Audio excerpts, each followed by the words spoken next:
Welcome. Hey.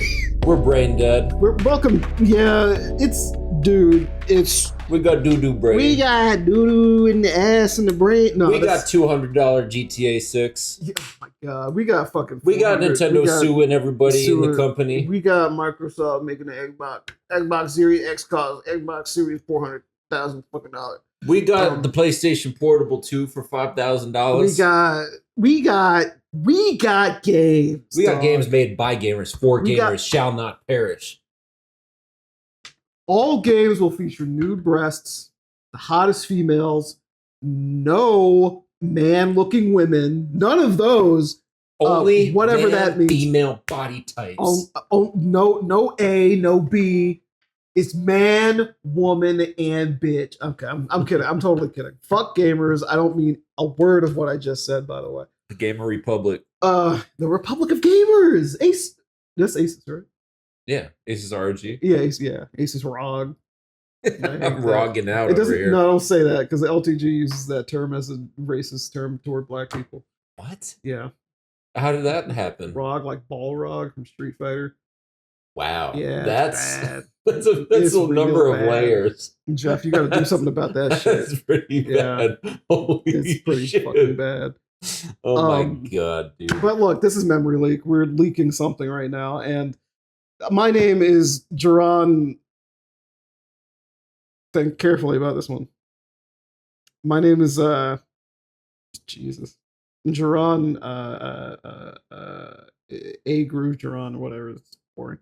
A Groove? A Groove. Oh. Because CVS 2 came out last weekend. Oh. And I was playing it. CVS 2, like the Capcom collection? The Capcom collection, and then it has which includes Capcom versus, CVS 2? Yeah, Capcom versus SNK2. Which is You can tell me about that. You've been playing a lot of fighting games recently. Yeah. I've been doing that just because it's been in my ear lately. What the fuck is your name? My name is Benjamin Yarikawa to Benjamin. All right, very unfortunate. It's just it's the specific town that I just liberated. In Ghost of Tsushima. Tsushima. Yeah. I bet to say that's definitely Tsushima stuff. That's where you get Ghost Stance, which is like the L3R3 ultimate move, and it's fucking hot. Oh, that's fucking Devil Trigger. It's super fucking artistic. It's so tight. You just assassinate people. It turns all black and white. That's and when you get a kill, it flashes red. And I was like, oh, that's tight. And I've been playing for like at least 10 hours already. And so I was like, I didn't expect that. Like, you've been playing the game for only 10 hours? I don't know, however many hours. Maybe more than that. Yeah, I imagined it was more than that, but that's cool though. It is cool. I think I'll probably give that game a rip. And I found out because my TV has Steam Link on it. Oh shit. And I connected my Xbox controller to it. It works and it looks good, and it I know it can do a 4K. Just set it to 1080. But I was going to say, I think I might set it to 1080 for the sake of you can have your computer render 4K, but the stream should be compress it down to 1080 exactly. and it'll still look real fucking good. Yeah, I was like, oh, I don't need to use Street Fighter 6 on Switch 2. Yeah, because I can just play it from my PC. Yeah, like that. I don't have to just wire a cable and bring the thing down there. Yeah. I probably won't play Street Fighter 6 that way. That doesn't make any sense to me. No, it's silly as shit. It's too late. It'll actually make me really angry. Yeah. But I did play I did fuck with like Oblivion and shit, and Oblivion does not like being streamed. I didn't really have that much of an issue. It didn't like it for me. Did you get the artifacting? I got some artifacting, but it acted like it didn't want to go higher than 30 FPS. I'll have to show you what I did on the Steam Deck. Okay, because it works completely fine. Yeah, that, and unfortunately, Killer 7 doesn't work. It could just be the fact that your client doesn't have good enough hardware decoding. Maybe that's probably what it is. Because I am just doing it directly on the TV. Yeah, so that's that could be what it is. Yeah. The other shit worked fine. Of course. That's tight. Turok 1 through 3. Ghost of Tsushima, even though I'm playing on PS5. Yeah. Completely forgot it had a whole standalone fucking multiplayer mode. Yeah. Which fucked me up. I was looking at it, I was like, pick one of 4 classes and go through a story and like do these like missions and level up and rank up. And I was like, what the fuck is this shit? Yeah, I did not know it was like crazy. I thought it was just like, just kind of generic competitive multiplayer. Yeah. Or just like, like hop in co-op or something just to make the game silly. But it's like a whole thing. Yeah, it was like $20 for a standalone release at launch. And it's just wrapped into the director's cut. Yeah. Yeah, it's pretty crazy. I haven't even touched it yet, so now like now that I know what it is, I'm gonna jump into it. Yeah, just like, but because you keep passing by like the legend storytellers, and I'm like, I don't fucking know what Oh, this that is. has I to don't do really with- care about it, but that's what it is. Yeah. Okay, there's like makes one more in sense. each little like settlement. Yeah. Huh. I've just been ignoring it. So Fucking. I'm just like running through it. I'll try that fucking game eventually. Try that game. It's I'll be able to pretty play it on my. I'm curious. I am getting to the point, like I always get with all open world games, where it's like I've seen the scenarios. Most of what it'll do, which is why the Ghost Dance thing was so tight, because it was like a completely different sort of situation. Yeah. But I'm definitely at the point where it's like I got into a duel with the big boss where you unlock it. Yeah. And I just completely fucking it was like it feels good as shit still. Yeah. Because like you're doing this big duel and they have this big health bar. Oh, and it's just like I'm combining all my shit together. And It's just like it's flowing. It's just like his stagger bar immediately breaks and he's just like dying. And then he like pulls it back up and it's like just fucking him up and just like dodging perfect parry. And it's fucking over instantly. It's fucking over. Fucking yeah, that game feels like it's the proper like power trip without being too obnoxious about it. So, the game's good. Yeah. Fucking what was I gonna say? You pointed at me. I had a topic that I was kind of curious about. Just talking about how obnoxious gamers are and how many there are. And I was just thinking, because they're probably the people that would eat this up. I was looking today, one of the big news things, it's not even really gaming related, was the Google video AI thing that dropped. Yeah. Which is like, if you look hard enough and you know it's AI, you can be like, all right. Because I knew that it was for AI first. Yeah. I was like, oh, okay, yeah. I mean, in a lot of ways, it's clearly AI. Yeah, and there's slight pauses. Yeah. Where it's like, if you have the social skills and the cues, it's like there's a slight offness. Yeah. But you have to know it's AI first. If you're just looking at a video clip and someone shares, it's like, oh my God, you see this news story and they show you a news story clip and you watch it. The first time you watch it, you're going to be like, oh shit. And then the second time you watch it, you'll be like, wait. This is uncanny. Yeah, there's a slight uncanniness to it. It's still dangerously close to real than we've ever been before. The thing about it is, even if it's not perfect, people are still getting got by the lamest looking like Photoshop edits and shit. This is enough for people to show it to people. Yeah. And then when you tell them you make decisions, formulate worldviews. When it's like you try to tell them that this isn't real, you'll have a hard time explaining it to them because they won't be savvy enough to understand the things that you might be like, oh, this gets warped here. This is because they're already like in conspiracy mode sometimes on that shit. So they're like, oh no, this is just somebody manipulated the footage to make it harder to. It's rough. It's dangerous as shit. It is. And I'm not really here to comment on it for video purposes specifically. What I am here to ask you and your opinion about is, when we think about the way games are created, obviously everyone that's like aware of all this stuff is like decrying Gen AI. It's going to kill people that are trying to be creative jobs, all that stuff, by just automating the soul out of it and all that. And that's true. But I'm curious to know your thoughts, just thinking from a pure product perspective, because that's what these are, right? They're toys. Yeah, they're products first. Yeah, Gen AI is going to be used to design toys. Like, that's probably already happening. There's probably toys out there. I'm almost certain it's like happened. They spawned a blueprint. They send it to a manufacturer, and the toy's getting built. Getting built by we won't know any difference. Barely any human hands have touched. And we don't know any difference. Yeah. It's still just a physical toy that a child is playing with. Yeah, it still exists and does it for its purpose. Yeah, and they're getting their play out of it. Yeah. From that lens specifically, I'm also wondering the role that this is going to play now that we're getting to this point where it's like it's really making shit. Yeah. Of making games. Yeah. Like, are we talking like an 80% AI generated game situation where it's good enough where people that just want a thing to pick up and mess around and waste time with have that, even if it's just like mindless, soulless slop that like right now is filled with like, your dollar store games or like, just whatever, right? Yeah. So I can guarantee at some point in the very near future, when I say very near, I could be within the year, there's going to be some kind of game, like video game product, that does the thing that kids kind of imagine games do, where it's like the system is making the game. Yeah, I was thinking about that too. It'll actually be that, which conceptually is kind of cool, right? But in the execution, it will almost definitely be used to juice money from undiscerning buyers and players and children. I mean, you look at the microtransaction model anyway, where like when it first came out, the main business model was like, oh, you ran out of your hours of play, buy more hours of play. Buy more gems, that's probably how get it'll more start. Hours. Yeah. And like AI generation already works that way anyway. Like you, with a lot of them, you have to pay for a subscription. You have to pay for you have to pay for the request, and you'll almost definitely get a situation that benefits the studio, quote unquote, that's making the thing, and the financial firm. Is basically what it is at this point. Exactly. You'll have a situation like that where people are like, I want a game that's like blah blah blah blah blah, and it'll try to generate a game that's that, and people will be so, and like certain people will be so enamored that they got that at all, right? That they won't care that it's shit. Yeah, they won't care that it's dog shit. They'll just there's already so much stuff like that where it's like, I don't mean to shit on like indies, but like the thing we were talking about where it's like when people make nostalgia games, it's like, here's a game, like I want what I had as a child, but I want it modern, and I want like an N64 collectathon. Yeah. And then like, you know, a singular indie dev is going and spending like 4 years to make this passion project.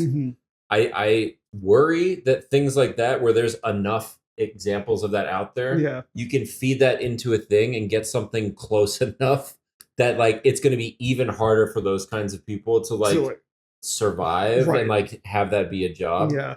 Which is sad for sure. That's scary shit. It's scary shit. Yeah. I think there's still going to be at least that echelon of like auteurs that are like really coming up with unique shit that like AI will never be able to do. You won't be able to do Hideo Kojima type shit that he's been doing his whole career.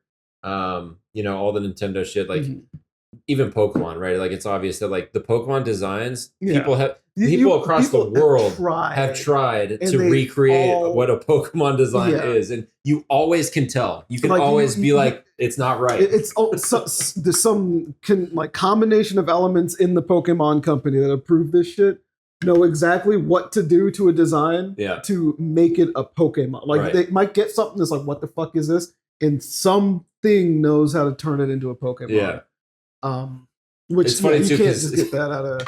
I almost feel like Ultra Beasts are almost like a thing to fuck up in any algorithm try to do it also, because they're so weird and different. Oh yeah. Fucking. But like you still know they're Pokemon. Like Blacephalon is still like, it's weird and different, but you still it's still got the things same about it that same make it sauce. You can tell it's not like, you know, the first generation Pokemon. Right. All the generations of Pokemon look different. Like you can kind of feel where they came from, but you can also tell they're all under the same. You can put a Geodude and a fucking, I don't know, a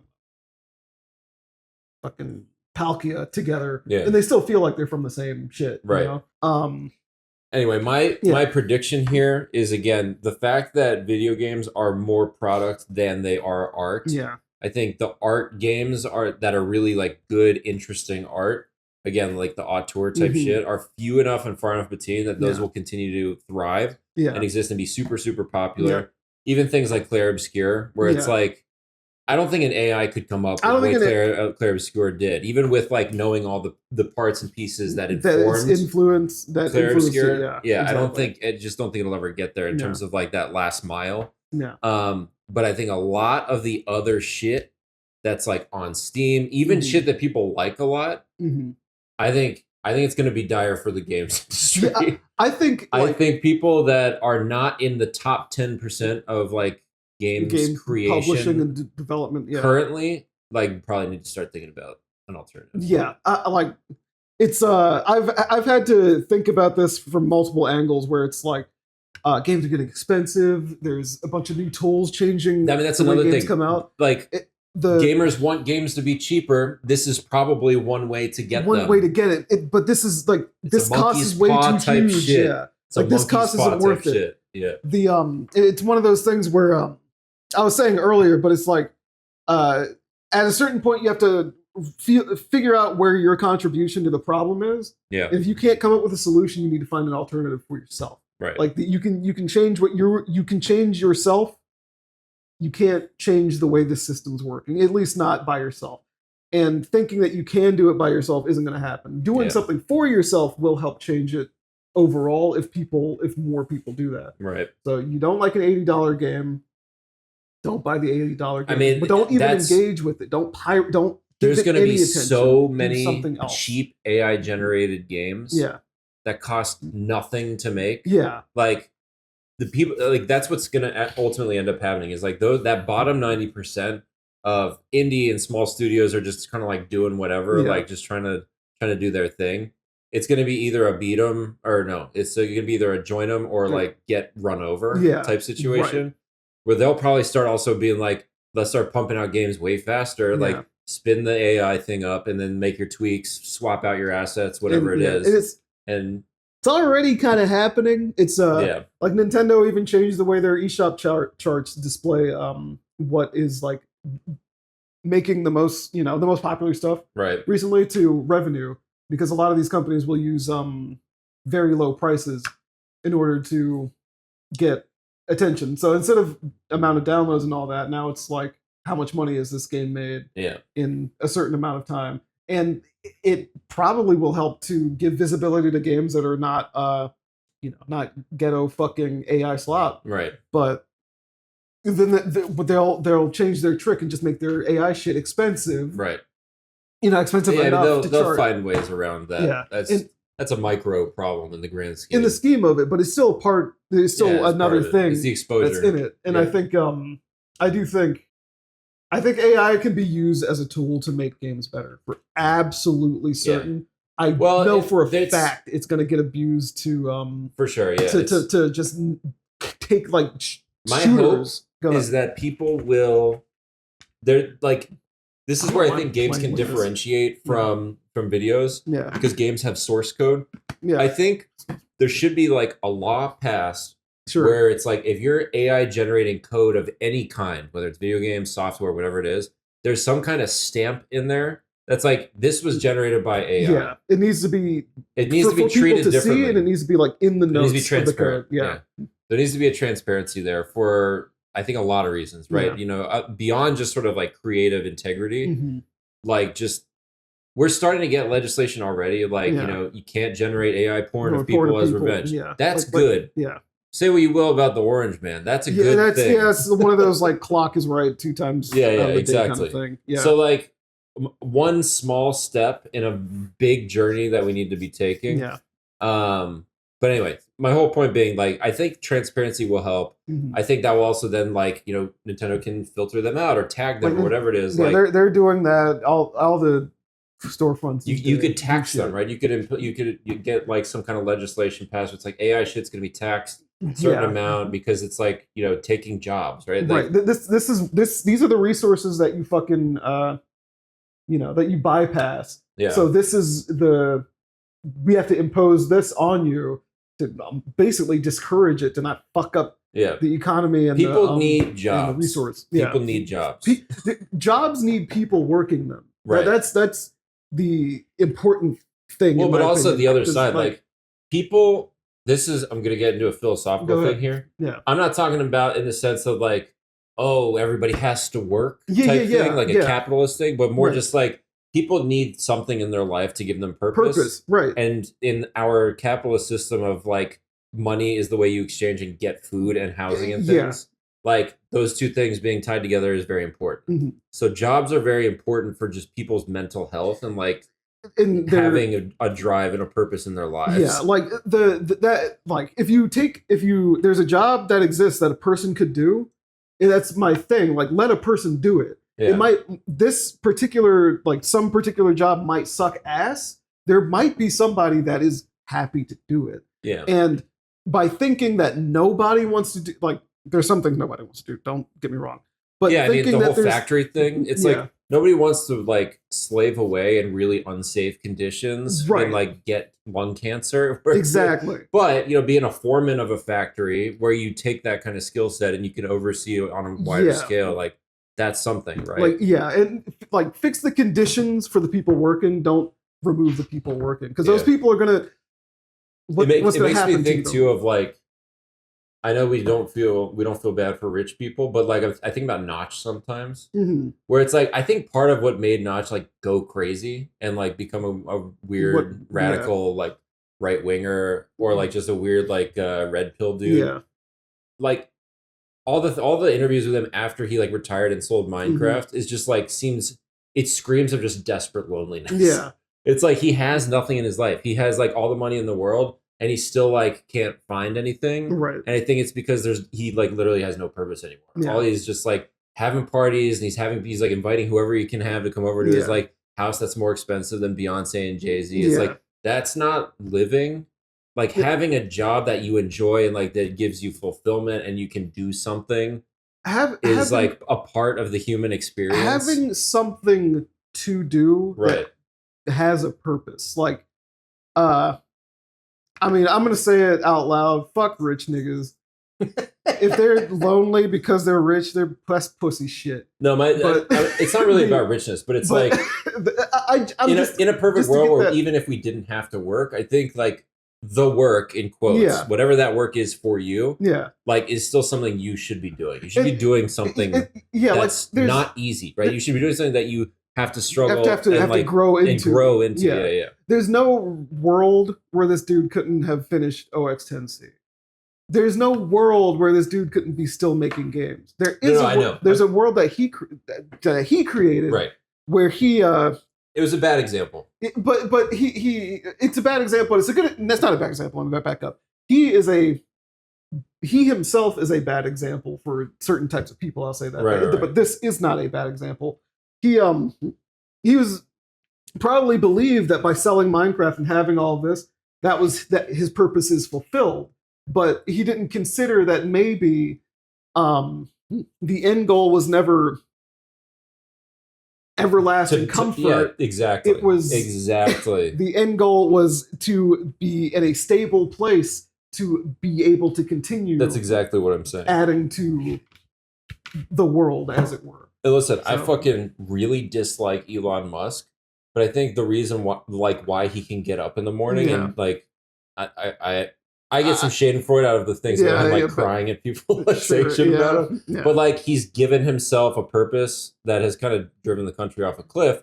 But like it's like a driving force. It's a force that keeps him like you got to give yourself a purpose. I think it keeps him moving. That's a good way of putting it. Yeah. I think that's like the what can happen when someone gets too much, especially when people are like, we're hyping him up as a genius and shit like that. Right. Eventually, you have to. That's a different problem. And that's a different problem. But I think that's like, this is gonna sound so stupid, but you're gonna get it. It's like when Thanos became like a farmer. You know what I mean? Like, just do that. Just do that. Like, do your thing, and then just. No, I'm with you. Like, just start you need something to do, right? Yeah. So you need some kind of purpose, you need some fulfillment to create something. It doesn't necessarily mean that you need to you don't need to destroy lives, right? Financial, and you don't need to be a creative to create, right? You know what I mean? And that doesn't mean like have a bunch of kids. That's not what I mean. But like having a garden, that's creation. Having a just teaching people, anything like I've lost the thread here. I guess my point going back to the indie gamers, go ahead. The indie game creators rather, is that like as AI comes in and like steals people's shit, hopefully we can get some legislation to hold that off and allow these people to like make their fulfilling work fulfilling and work for them in this capitalist sense that we live in. If that isn't the way that it works, and hopefully, you can find a way to like subsist and still be able to create the things you want to create. Yeah. I guess that's where I'm going. I'm worried about the landscape. The shit that I saw on Google fucking spooked me to my goddamn bones today. Mm-hmm. And I felt the need to kind of just like my takeaway, my put in, whatever you want to call it. I think people need to make sure that they are not they're not sanding themselves away. You know what I mean? Yeah. Like if for the sake of convenience, do not sand your entire being away. Because once you do that, you're just a pile of dust. And when you're a pile of dust, what the fuck are you? You know, you might be emotionally dead, you might be physically dead. It doesn't mean they're both the same thing in certain regards. But yeah, people even the big popular studios are going to start using AI for sure. They even if it's not are. like click the button and spin me up a slop game. Yeah. But it's going to be like generate me assets. It's already Call of Duty already does it. Oh, do they? Yeah. That's funny. Fuck yeah. Like those banners and shit that you can buy too. Fuck yeah, absolutely. Oh yeah, they did say that. Yeah, already AI generated. Yeah. Like you can pay for that. Yeah, I mean, so games probably take too long to make and are too expensive to make right now anyway. So maybe that's the other side of the coin, the other shoe dropping. Pedro's gonna hate when I say this, but One Piece people came out and said that they are using AI in some of their animation too. Yeah. Takes too long to make. It's a tool, and I think the quality that people expect, like people expect the quality of everything to go up. It's true, and they expect it to go up in like a linear way. Yeah, there's a lot of competition, especially in anime. Netflix has. How long has the One Piece anime been in under production for just the first season? Like that shit's never gonna come out for everything. You know what I mean? Like Toei is still on. Like they have the weekly churn schedule that they've had since 1998, and people are now expecting the same quality as like. These one-shot, like beautiful anime, like movies, or like 6-episode miniseries that people spent like $50 million to fucking animate. A ton of people in a small amount of time. Well, relatively small amount of time. Not to mention the other shit where there's people making stuff that you can watch for free on YouTube or whatever, and it's like pet projects they spent 12 years on. They don't tell you that part immediately. Right. And you see the quality of it. You're like, why can't it all be like this? Because they spent 12 years on 120. And the Chinese anime is the same way. The Chinese anime is really fucking good now. The donghwas, I think they're called. Like it's just the competition keeps going up. So like people gotta persist. If people stop watching One Piece because other shit's better and like coming out more frequently, then like what's the point? Yeah. I think this is the AI episode. That's the title. I guess it's like dying on your hill of righteousness, right? Yeah. It's like just everybody got to eat. Everybody got to eat. That's the other thing. You can't beat them. You can't beat them without legislation. That's the whole like.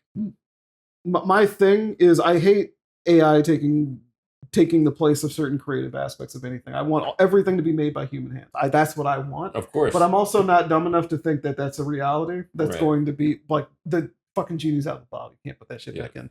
And like what I was saying before, the only solution to I can't come up with solutions. The only solution I can do is once I find out some shit is made with AI tools, I have to decide for myself. Right. How okay am I with this to buy it or engage with it or whatever, you know what I mean? Yeah, and the reality is it's going to get to a point where it's like you either are okay with it wholesale or you just have to stop playing games. You just have to stop playing games. Stop consuming whatever it is. Stop consuming anything. Yeah. You got to get off the web. Yeah. Pick up a book that was probably an AI generated. Yeah, like that. I know we're not really talking about. I'm terrified of texts. Yeah, of all kinds, like novels, nonfiction, textbooks. You just know that on. Did you see the thing about how I think it was the city of Chicago, something like that? AI generated the summer reading list. Yeah, I do know. It was about like that. There were books that were not real. That don't exist. Yeah. It's like, man, I'm surprised AI is not good enough to not even do. I'm surprised they haven't fixed that the hallucination aspect. It should just like that's one thing that could just really be doing a search. Like it should just be a search engine and then making a list out of stuff based on certain criteria. Which I think it does sometimes. Like there's sometimes where I'll use ChatGPT to ask it something. Yeah. I'm part of the problem. I'm sorry. Please, fully admit it, please. Yeah. And it'll say searching the web instead of like generating the answer. And and then it'll have hyperlinks for the things that it's sourcing. Yeah. So like they're starting to actually like source from real information. So it's starting to source real information. And, they're always going to be constantly making it better. It is going to be interesting when these LLMs aren't fucking subsidized anymore. Yeah. That's another thing that I'll say. That's going to be a shoe dropping for sure. Yeah. A heavy fucking boot. Right. When it starts getting ad riddled and it's $100 a month for the basic tier. Yeah. And everyone's hooked their hooks into it permanently. Yeah. And you can't fucking get away from it. Yeah. Fucking actually, on that note, Authenticator, Microsoft Authenticator. Fuck Microsoft for a lot of reasons, but I use Authenticator because I didn't want to use the Google one because blah, blah, blah, cloud shit. They're going to stop having autofill passwords for other browsers. They want you to download Edge on your phone in order to get that functionality back. You know what Edge has? It's fucking Copilot. Edge has their Microsoft AI bullshit. It's hooked they want you have to it's completely hooked into everything. Right. Like even if you can delete Copilot from every piece of technology you use, hardware or software, is going to be fed into the AI algorithm. Yeah. Like that is a fact. Right. And you cannot get away from that anymore unless you build a PC and air gap it. Right. That's your only option. And no one's gonna do that. No one's gonna it's time to accept it or live off the grid. Like that's kind of the choice you have to make. And like coming back to video games a little bit.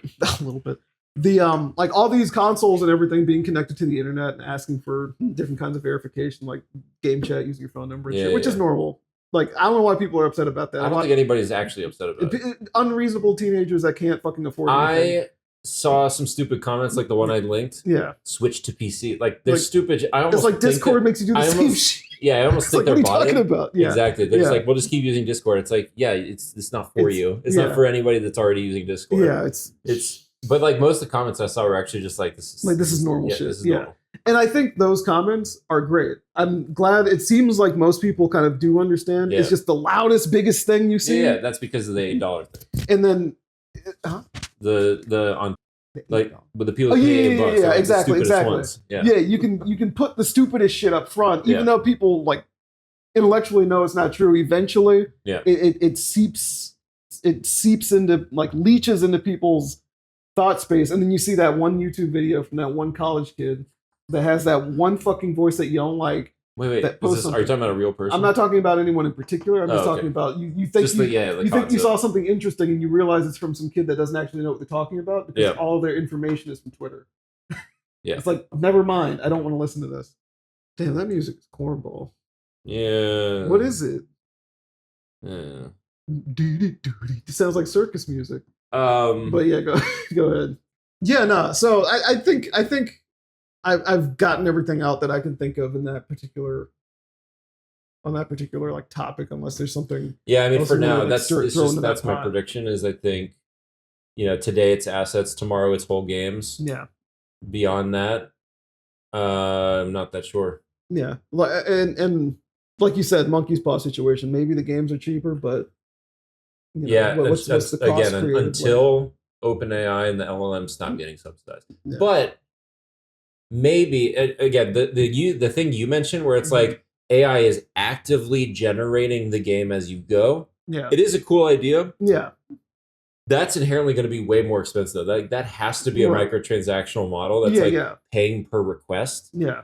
I was almost just saying like spin me up a game and let me publish it. Yeah, that's at least that it's a static thing, right? It spins up the code, it spins up the assets, whatever it is. It could spin up the whole game and it's now a playable game. Yeah. But at least that's a static thing, right? If AI was turned off, that game could still exist. Yeah, once that's done, it's done. It's like you could fire the chef after the fucking food is out. Yeah, exactly. The food's still there, you know. So yeah, that's all I got. Okay. Do you want to talk to me about fighting games for a few minutes? Yeah, for a few minutes. Old fighting games are sloppy, but they seem funny though. I don't like it when games are a little too balanced. I think so. The Capcom Fighting Collection 2 came out, and that's the third collection that Capcom has released like in this series. With the first one being a lot of Darkstalkers games with Hyper Street Fighter 2 and Warzord, Red Earth included. Then the second collection was the Marvel Cat collection, which is my favorite one. Like, I can't really articulate exactly how much I like that collection, actually. The first one? The Marvel. Oh, the Marvel one, yeah. And then the third one had, like, Capcom versus SNK 1 and 2, Project Justice, which is Rival Schools 2. I can't name an SNK character except for Terry and Metal Slug. Okay, yeah, Metal Slug as an IP. Yeah. The Metal Slug is just a little fucking tank. No, I know. So, but I think so. This collection actually has games that I haven't ever really put in a lot of time on, and CVS2 was like the big crown jewel on it for everybody. And of course, I was excited to own the game for myself and be able to play it online, like reasonably, reasonably smoothly. Yeah, exactly. And I think the game is fun. The game's a lot of fun. I do think it's a little overrated, but I think that's because I've been around for so long without playing it. And that's definitely one of those kind of you had to be there kind of games. In the height of it. Yeah, there's a lot of stuff about that game that's I wonder if people feel that way about Melee. There's definitely a lot of people that feel that way about Melee. I think a lot of Smash players, like younger Smash players, do eventually go to Melee because that's like it's the most active community. That's like the hard one. That's the one that feels like there's the highest to go because it's so. It's the Marvel vs. Capcom 2. It's the Super Street Fighter 2 Turbo. Oh, okay. Because like it's fast and it's still simple enough to understand it, but once you start getting to the weird like janky shit that you have to do to really be competitive, then it's like, oh shit, this is what this game is. Whereas like CVS2, in my opinion, is janky in the first place. And then once you start to understand what the game's jank is, that lets you do stuff that makes it comfortable again. It's like that's kind of how Melee is. It's kind of, Melee is a bell curve. The game feels really bad until you learn the shit. Yeah, like wave dashing and L canceling, and you can start smoothly doing things. Yeah, it's like very much this game feels bad. Oh, I'm really starting to get it, and then it comes back around the other corner like, oh shit, I have to do this all the time, and my hands don't feel good. Yeah, my hands are broken. Yeah, the later Smash games kind of nullified a lot of that deliberately. Right. I was gonna say, but like nowadays I kind of come in and out of fighting games because I don't have the same kind of energy to sit down and play one game. Yeah. Not even grind, just play it in training mode, grinding the same few inputs until it's till it's melded with my mind and my hands. Yeah. That's something I used to be able to do when I was in like early college and shit like that. I mean, we're just way too old for that. We're physically too old. We're physically too old to do it in a way where you get into a new game and you like get ahead of everyone really quickly. Right. If I go back to certain older games that I liked, even if I'm rusty as shit, at least I still have the concepts of the game down, so I can still play just fine and still enjoy it and have fun and beat people. You know what I mean? I do think so. Like in this collection, I was listing off the games. I think Project Justice is better than I expected. What is Project Justice? It's Rival Schools 2. It's a 3D. It's a 3D fighter. It's got 2D mechanics, but you can sidestep. Interesting. And you use like chains to get into launchers and stuff like that. It's, a character from the game was actually in Street Fighter 5. Oh, funny. But that game has stuff going on that I didn't anticipate. Like there's team mechanics and just the theming of it being about schools and teachers and students fighting each other and shit like that. Kind of thematically comes into play. Characters have like moves that are based on playing football and baseball and tennis and shit like that. And that's funny, like a grounded. Yeah, I think once you start to get into the, it's very like punish based. I feel like you wait until somebody puts out a move that they shouldn't have, and like with punish based, I should say, put out a move they shouldn't have. You do your chain into launcher, you do your launcher into special move, and then you do whatever you might be able to do after that. It's like a fun, stable game, in my opinion. I think once you understand how the inputs work, you can do what you want to do when you want to do it. And that's not a characteristic that I usually think of with early 3D fighting games, especially. And you got these on Switch, right? This is on Switch. That's pretty funny. How is the Switch audience? The Switch audience? Yeah. Oh, everyone's bad at every game, mostly. That's why that probably makes it more fun. So the game, in some ways, it does. Some people are really fucking good. Don't get me wrong. Some people are just like me, using their arcade stick or whatever, their good controller to be able to play it. But like Capcom Fighting Evolution is on there, and Capcom Fighting Evolution is a bad game. What makes it a bad game? Visually shit. What's shit about it? The back, I have to show it to you. But is it pixel art? Yeah. I'll show it to you. Is it AI generated? No, but it is slow. It looks like shit, and the characters are like, you have characters from 3 different Street Fighter games: Red Earth, Darkstalkers, and you have Ingrid in the middle, and 2 boss characters. And that's cool conceptually, because you get if you pick a character from a certain game, you get like Street Fighter 2 mechanics, Street Fighter 3 mechanics, or Darkstalkers mechanics, or whatever. And that's a cool idea. Those mechanics don't blend together nicely at all, And the game is actually pretty easy and boring. Like there isn't really that much cool stuff you can do, which does mean that a character like Guile kind of was that kind of the base for Mugen? Because it kind of mashes all that shit together in kind of a nasty way. This is post Mugen. Oh, okay. This shit is like 2000. Oh shit! Yeah, that's not what I expected. This was the last fighting game that Capcom put out before until Street Fighter 4 came out. That's surprising.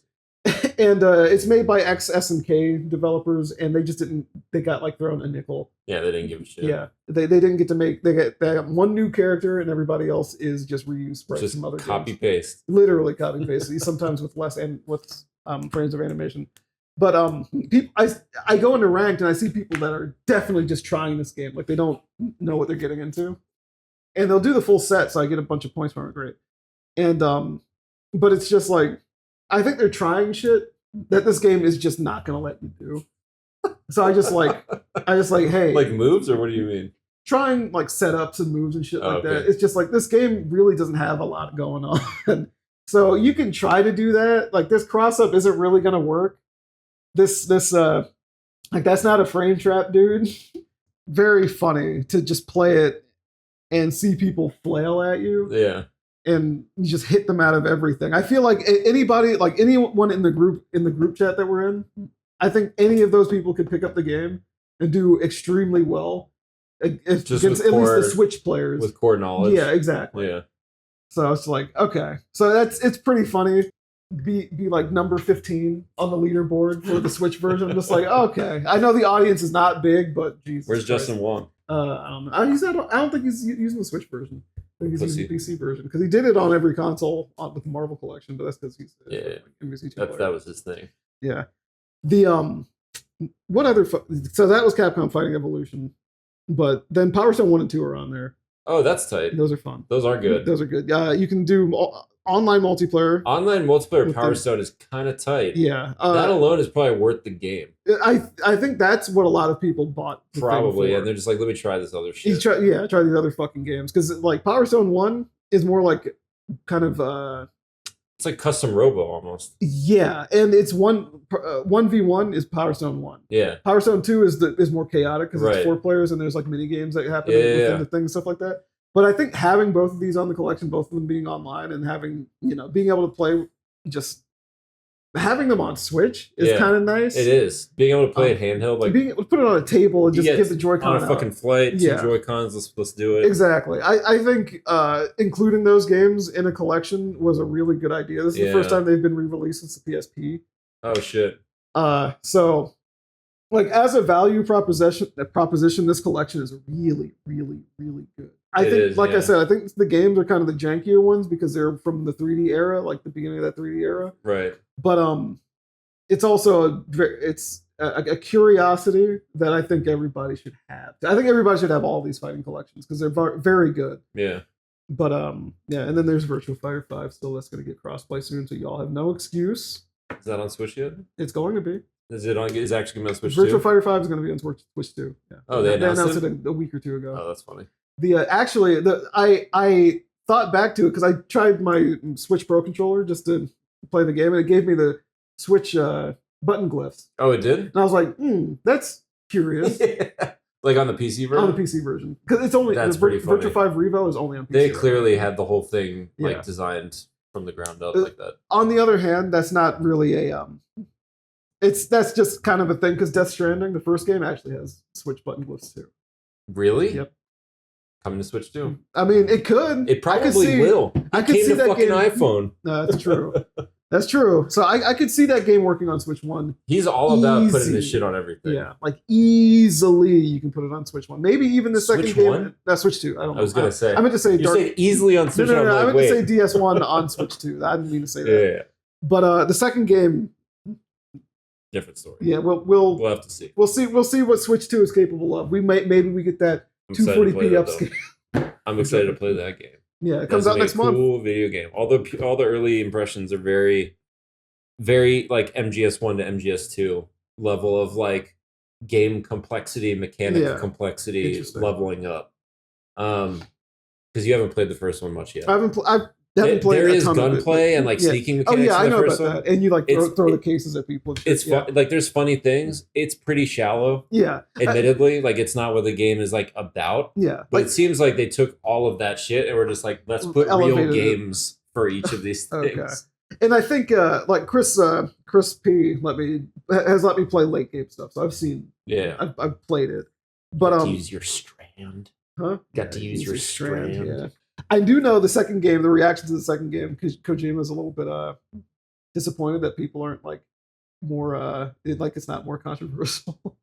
Oh, like he's like people like it too much. People like it, yeah. It's like they're just like glowing it up too much. Yeah, he's like he wants it to be more like he wants it to be like MGS2, where people are like, yo, what the fuck, Raiden? But maybe the game comes out and it is like that. Yeah, I'm not sure because I know there was an early experience. I don't know how far they got to get to play though. Yeah, did people get to play through the whole game? I don't think people have gotten to play through the whole game. Yeah, but who knows? It's like people have played through the whole game. The game's out soon. Yeah. So there's testers that have actually played it. But he played it safe. Huh? He played it safe. Maybe it's not playing it safe. Like making a sequel is playing it safe in general. I don't know, dude. MGS2 is not really that safe of a game. Well, see, the funny thing about MGS2 is that it's literally upfront reproducing MGS1, but kind of fucking with all the knobs. Right. And so that's like the point of it. Right. Which then it like rolls over to the other side of being unsafe because it's too safe. You know what I mean? Like by being MGS1, it's like, no, we're not. So it corrupts it and makes it interesting. It's like an inverse of MGS1. Yeah, sure. Like, I'm almost trying to think of a comparison. It'd be almost like making... How do I describe this? It's almost like if Toad Treasure Tracker came out. Yeah. And it came out as a sequel to Super Mario Brothers. And like, it was a 2D game. You know what I mean? Oh, yeah. I'm trying to think like where it's just like a complete like inverse of what you expect it to be. You think it was going to be, yeah. But it's still like in the same universe. Yeah. But then it's so like you still like do the Mario things. I know what you mean. Yeah. Like it's not a perfect. But I understand what you mean. But yeah. But I'm excited for it. The first Death Stranding. I know a lot of people nowadays watch games like they backseat game and like they make a lot of decisions and form a lot of opinions about it. Death Stranding 1, and this kind of goes back to our whole like art games as art conversation. Yeah. The experience of playing Death Stranding 1 is essential to getting the game. Yeah. Which is also why Death Stranding 1 was controversial. And you also have to play it for more than 2 hours. I'm going to say that. I'm not going to say that for every game. Where it's like you play the game and you don't like it, you decide like that's fine. Yeah. Death Stranding 1, you have to like get through. You have to get the struggle. Yeah, like, you have to get through the discomfort. You have to feel the shitty parts in the early part to make the later parts feel good. Right. And it is all about literally like the weird. It's like playing co-op versus watching somebody play co-op. You don't know co-op until you've touched the buttons. Yeah. And you're like, fuck, I can't fucking walk straight. I'm like just waddling. Your brain's like rewiring as you're playing it. Like that's kind of what's happening to a lesser extent with Death Stranding. Yeah. Honestly, I think there's a lot of games that are probably like that where people think they can just kind of watch somebody else play it and get it. Where it's like, no. To be fair, I actually think there are a lot of games like that. There are a lot of games like that. I think there's like if you've played one in this genre, you can watch another one and imagine it. Yeah, you can imagine what it's like to play the game. I'm trying to think of an example off the top of my head, but I do think games that play around a lot with the physics of the universe are not like that because part of it is just that like exploratory discovery element, kind of random interactions with things. And one of the ones I think about too in this is like The Last of Us 2. Sure, okay. Where it's like, it's just like Last of Us 1 gameplay wise, but it's like it's not really because there's a lot of funny shit you can do. Yeah, like you can play with the world. And Last of Us 1, you can't play with the world. It's like you got the scenario, you got your options, you can see the different ways to do it. You get on the ride, and you do it. You do it, yeah. Last of Us 2 is a lot like funnier. Interesting. Like there's more little interactions that compound to be like exactly. Like, here, have this brick. There's some goofy shit you can do in that one. Yeah. I think a really easy example of a game that's like that is the Resident Evil 1 remake specifically. Oh yeah. Because the whole game is a puzzle box, and it's almost more puzzle box than it is horror game to me. The zombies are just there as an impediment, and they're there to give you pause, but it's like you have to realize yourself like you're not really in my way. You're in the way, but you're not in my way. And like you don't have to interact with them. You don't have to kill you can them? just kind of walk up to them. Killing them is a detriment because you lose your shit. Well, you lose your shit, and if you don't like use the kerosene and burn the bodies, they get up later as crimson heads, and they're worse. I see. So you're better off just letting them walk. Yeah. And I think you don't really get the feeling of that game, like the calming. That game is like I don't remember what it is, but it's like playing with sand for real. Of like a Zen garden. Yeah, Zen garden. There you go. Of like saying like, okay, this is the space I have. This thing is here. Let me walk it here. Okay, let me walk this here. I got the key. Let me open this door. Let me. That's really funny. I've never heard anyone describe Resident Evil 1 that way. In this, it's like once you realize that the game isn't really that threatening. Yeah. Outside of the highest difficulties. That's probably a big part of it. Like that's probably where like watching it almost kind of ruins it, because I feel like learning that is probably like a bit of a light bulb moment. Exactly. Like learning the mansion becomes a place that you understand, like the Spencer Mansion, and that happens in some of the other RE games. But like, they're all the Resident Evil games are different. RE2 kind of encourages you to kill things. Yeah. RE3 is about running away. Right. RE4 is about being RE4. It's about laughing. Yeah, 4 is a goofball game. But yeah. Well, if we don't record next week, then the next time we record, we'll have our Switch dose on our hands. I'm getting my Switch 2 at midnight the Wednesday before. In person? Yeah. Oh shit! It's for pickup. Yeah.